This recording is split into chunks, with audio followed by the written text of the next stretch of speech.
I'll start by, ice boating on the Hudson River, ice yachting on the Hudson River. People have been sailing craft on the Hudson River since the early 1800s. In 1861, a group of sailors, competitive local Poughkeepsie citizens, created the Poughkeepsie Ice Yacht Club, and with a local builder named Jacob Buckout would often build ice yachts for them. It was a competitive racing thing and also sailing for fun. Gaff-rigged sail plan. These were stern steering wooden vessels that could get, the largest one ever made was built by Jacob Buckout for John Roosevelt. It was 68 foot long and had over 1,000 square feet of sail. That was huge. It was fast. It would win races. These wealthy landowners, these wealthy members of the community like to race against each other. And one picture I brought is the picture of the race for the Ice Yacht Challenge Pennant of America, which was ice boating's equivalent of America's Cup. And these were highly competitive events, sailed on the river from north of Poughkeepsie down under the railroad bridge when it was built, and down below Colorado Rock and Poughkeepsie and back, a 20-mile race.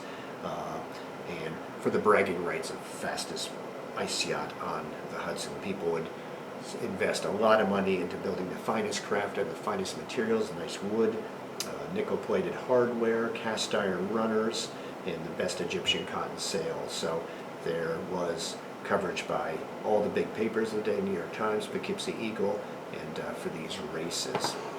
A lot of local club races. A little harder to see is a picture from 1881 for called the Edwards Pennant Race, and you'd get a dozen or more ice yachts racing up, and they would race for things like a silver cup, sometimes cash prizes, mink coats, a silver tiller at one time, but really the Challenge Pennant of America, that 30-foot long silk pennant, was really the key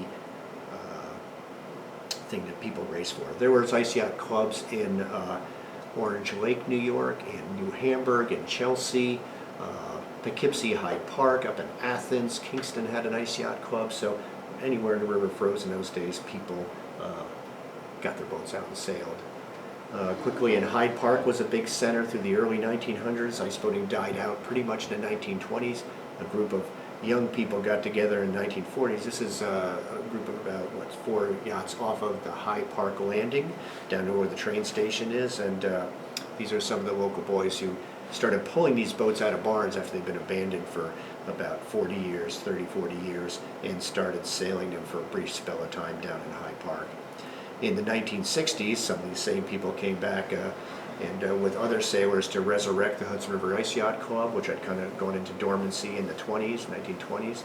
And in 1964, a man named Ray Ruge got the club started again, started finding the old stern steering boats, restoring them, and starting to sail them on the river again. They sailed in Barrytown.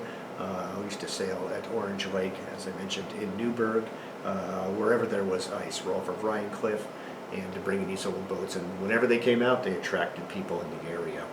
And one of the last great years of ice was actually 10 years ago, in 2014. And this is a beautiful panoramic of the Hudson River Ice Yachts off of Barrytown, off of Astor Point, just north of the Kingston Bridge.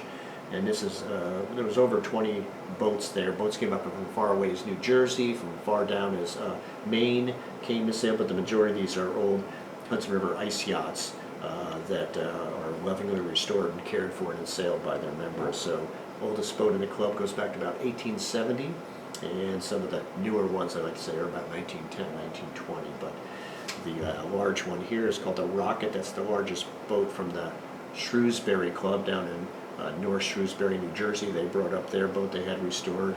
And the Jack Frost is in the background here, the largest boat of the Hudson River Ice Yacht Club, 50-foot long, 750 square foot of sail. That was sailed in Hyde Park back in the 1880s, 1890s. So this is a year we hope for. It might have been a once-in-a-lifetime thing. This is 2 weekends with dozens and dozens of boats racing around, giving rides, and also just bringing the community together on this ice. We're always hoping for another year like that, but with global warming, it's getting a little trickier to find ice.